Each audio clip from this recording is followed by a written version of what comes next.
ዓለም የኢራንና የአሜሪካ ጉዳይ ሲያሳስበው ሩሲያና ዩክሬንም እየተፋለሙ ይገኛሉ።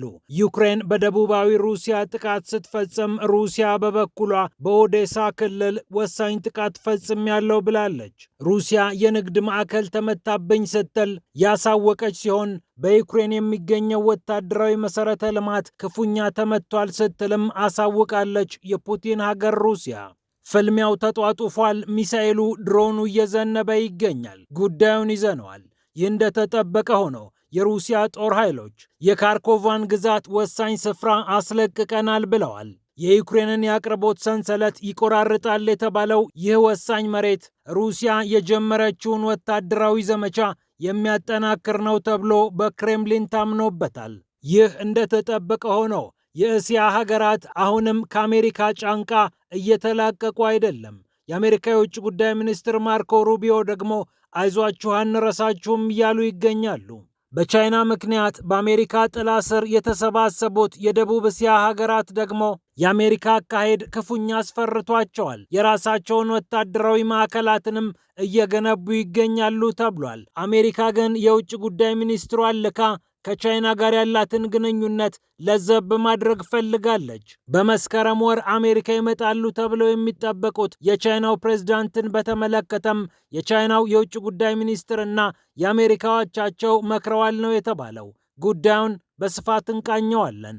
ፒያሳ ኔትወርክን ስትከታተሉ ሁሉንም በጥልቀት ታገኛላችሁ። ፒያሳ ኔትወርክን ሰብስክራይብ፣ ላይክና ሼር በማድረግ የፈጣን የተአማኒና የጥልቅ ዘገባዎች ቤተሰቡን ስንል በአክብሮት እንጋብዛለን። ብስራት ከፈለኝ ነኝ። አሁን ወደ ጉዳዮቻችን አለፍን።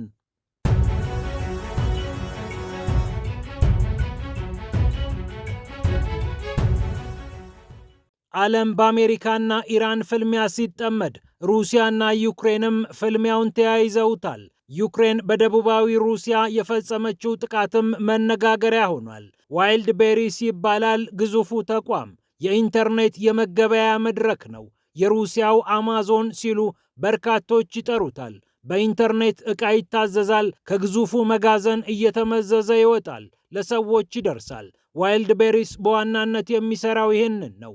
ዩክሬን ከዚህ ቀደምም መጥተዋለች። አሁንም እንደደገመችው ነው ዘገባዎች የሚጠቁሙት። የተቋሙ ሰራተኛን ሕይወት የቀጠፈው ይህ የዩክሬን የድሮን ጥቃት ሩሲያን ክፉኛ አስቆጥቷል። በደርዘን የሚቆጠሩ ሰራተኞች እንደቆሰሉም ነው የተነገረው። የተቋሙ መስራች የሆኑት ታታኒያ ኪም በበኩላቸው ግድ የለም ስለተመታው ተቋም አናስብም፣ ሰው ይቀድማል፣ ስለ ሰራተኞቻችን እንጨነቃለን፣ ጀግኖቹ ሰራተኞቻችንን አይዟችሁ እንላለን ብለዋል። ከአንድም በሁለትና በሶስት ዙር እየተጠቃ የሚገኘው ይህ የንግድ ማዕከል በዩክሬን ዘንድ የሚታየው እንደ ወታደራዊ ኢላማ ነው።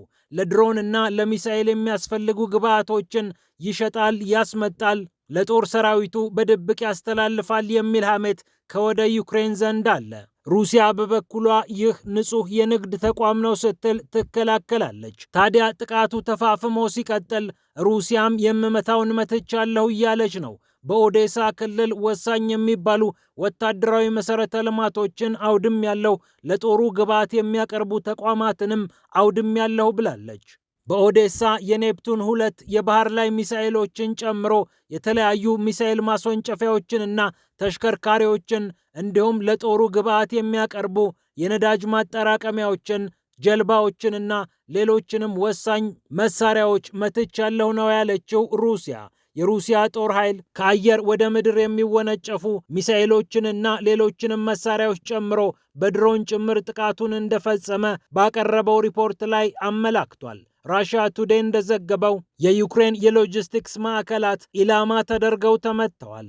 በደቡብ ምስራቅ ኦዴሳ ከ15 እስከ 53 ኪሎ ሜትር ርቀት ላይ እየቀዘፉ የነበሩ ጀልባዎችም ተመትተዋል። ደረቅ ጭነት የጫኑም ነዳጅ የሸከፉ መርከቦችም የጥቃታችን ኢላማ ነበሩ ሲል የሩሲያ ጦር ኃይሎች አሳውቋል። ወታደራዊ ካርጎዎች ወይም ደግሞ ለጦሩ አንዳች ትጥቅና ስንቅ የሚያመላልሱ ሁሉ አሁንም እየተመቱ ይቀጥላሉ ብላለች ሩሲያ። ፍልሚያው እየተጋጋመና እየተፋፋመ ባለበት በዚህ ሰዓት የሩሲያ ጦር ኃይሎች አርቴልኖዬ የተባለችውን ወሳኝ መሬት ተቆጣጥረናል ብለዋል። ካርኮቭ ክልል ውስጥ የምትገኘው አርቴልኖዬ የዩክሬንን የአቅርቦት ሰንሰለት በመበጣጠስ ረገድ ከፍተኛ ሚና እንደምትጫወት ተነግሯል። ስቬር የተባለው የጦር ክፍል ደግሞ ይህችን ወሳኝ መሬት በማጽዳት ረገድ ብርቱ ሚና እንደተወጣ የሩሲያ ጦር ኃይሎች አሳውቋል። ቮስቶክ የተባለው ክፍልም በዛፖሪዥያ የምትገኘውን ብላጋዶትኖ የተባለች ግንባር መሬት አስለቅቋል ነው የተባለው። የዩክሬን ወታደሮች በመቶዎች ረግፈውበታል የተባለው ይህ ጦርነት በተለያዩ ክፍለ ጦሮች የተመራ እንደሆነ ስፑትኒክ ዘግቧል። ሴንተር የተባለው የጦር ክፍል 240 የዩክሬን ወታደሮችን ገደልኩ ሲል፣ ስቬር 250፣ ቮስቶክ 380 የዩክሬን ወታደሮችን ደምስሰናል ብለዋል። ዛፓድ 210፣ ያግ 140፣ ድኔፕር ደግሞ 50 ወታደሮችን ከህይወት ነጥለናል ሲሉ ሪፖርት አውጥተዋል። በካርኮቭና በዛፖሪዥያ ክልሎች የሚገኙ መሬቶች መቀማታቸው ለዩክሬን ዱብዳ ይሆናሉ ትላለች ሞስኮ። የአቅርቦት ሰንሰለታቸውን ይበጣጥሳል፣ ሩሲያ ደግሞ ለጀመረችው ዘመቻ ወሳኝ ግብዓት እንደሚሆኑ አምናበታለች። በአጠቃላይ ቀስ በቀስ ዶንባስን ሙሉ ለሙሉ ነፃ የማውጣት ፕሮጀክቷን እነዚህ ጥቃቶች ያጠናክራሉ ተብሎ በሩሲያ ዘንድ እየተነገረላቸው ይገኛሉ። በሌላ በኩል በእስያ አካባቢም ነውጥ ተነስቷል። ፊሊፒንስና ቻይና በውሃ ላይ ከተጣሉ በኋላ እየተካሄደ የሚገኘው ስብሰባ በብዙ መልኩ ትኩረትን ስቧል። የአሜሪካው የውጭ ጉዳይ ሚኒስትር ማርኮ ሩቢዮ ተረጋጉ የሚል መልእክት አስተላልፈዋል። በቻይና ምክንያት እየታጠቁ የሚገኙት የደቡብ እስያ ሀገራት አሜሪካን አሁንም ተንጠልጥለውባታል ነው የተባለው። አሜሪካ ግን የውጭ ጉዳይ ሚኒስትሯን ልካ ቻይናን የማለዘብ ሥራ እየሰራች ትገኛለች። የአሜሪካው የውጭ ጉዳይ ሚኒስትር ማርኮ ሩቢዮ በፊሊፒንስ ማኒላ ዋንጊ የተባሉትን የቻይናን የውጭ ጉዳይ ሚኒስትር ማነጋገራቸውም ተሰምቷል። ሁለቱ ሀገራት ኃላፊነታቸውን መወጣት አለባቸው ብለዋል ሩቢዮ። የማያስማሙን ብዙ ነገሮች አሉ፣ በጋራ ግን የምንሰራቸው የምናረጋጋቸው ነገሮች አሉ ሲሉም ጨምረውበታል። በአሜሪካ ምርጫ ጣልቃ ገባች ተብላ የነበረችው ቻይና ከተቆጣች በኋላ አሜሪካ ቻይናን ማረጋጋት የፈለገች ይመስላል። ከሰሞኑ ከፊሊፒንስ ባህር ኃይል ጋር ቻይና የገባችበት ውዝግብም አሜሪካ ብዙ ልታጯጩኸው የፈለገችበት ጉዳይ አልሆነም። ቻይና በተፈጠረው ክስተት እና አውስትራሊያን እዚህ ውስጥ ምን አገባችሁ እስከ ማለት ነው የደረሰችው። ለማንኛውም ማርኮ ሩቢዮ ቻይናን የማለዘብ ብቻ ሳይሆን የበለጠ የማቅረብ ስራም ለመስራት ነው ከውጭ ጉዳይ ሚኒስትሩ ጋር የተነጋገሩት።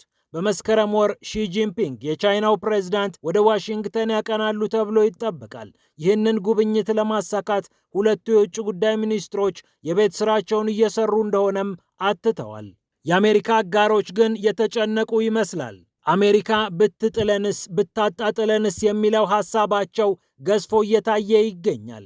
አሜሪካ በኢራን ጉዳይ በተጠመደችበት በዚህ ጊዜ ከእስያ ወታደራዊ መሳሪያዎቿን ጭምር በማስወጣት ትኩረቷን ከእስያ መቀነሷን እየተነገረ ባለበት ሰዓት ነው ይህ የደቡብ እስያ ስብሰባ የተካሄደው። ኤሲያን እየተባለ የሚጠራው ማህበር በደቡብ እስያ ሀገራት ህብረት የተቋቋመ ነው። ታዲያ አብዛኞቹ ሀገራት የአሜሪካ አጋሮች ሲሆኑ በተለይ ቻይናን በተመለከተ አሜሪካ እንድታስጥላቸው ሲጠብቁ ነበር።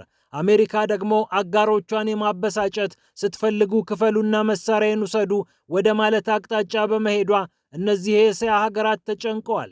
ከደቡብ ኮሪያ የተወሰዱትና ወደ ኢራን ፊታቸውን አዞሩ የተባሉት የአየር መከላከያ ስርዓቶችም ለእነዚህ ለእስያ ሀገራት ትልቅ ትምህርት እንደሰጡ ነው እየተነገረ የሚገኘው። ማርኮ ሩቢዮ ግን እነዚህን የእስያ ሀገራት የማረጋጋት ተግባር ሲፈጽሙ ታይተዋል። ለእስያ ሀገራት ያለን ቁርጠኝነት 100% አሁንም ይቀጥላል ብለዋል። ከእስያ ሀገራት ጋር ሲሰባሰቡ ኢራንን የኮነኑት የአሜሪካው የውጭ ጉዳይ ሚኒስትር እነዚህ ሀገራት በኢራን ጉዳይ እንዲያግዟቸውም ፍላጎታቸውን አሳይተዋል። ሆኖም ከቻይና ጋር ሙሉ ለሙሉ መጋጨት አልፈለጉም። የእስያ ሀገራትን ሳያስቀይሙ ቻይናንም ሳያስቆጡ ጉዟቸውን ማድረግ የፈለጉ ይመስላሉ ማርኮ ሩቢዮ።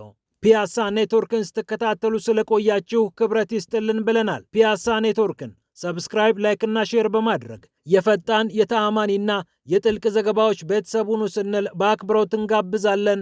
ብስራት ከፈለኝ ነበርኩ። ሰላም ለዓለማችን።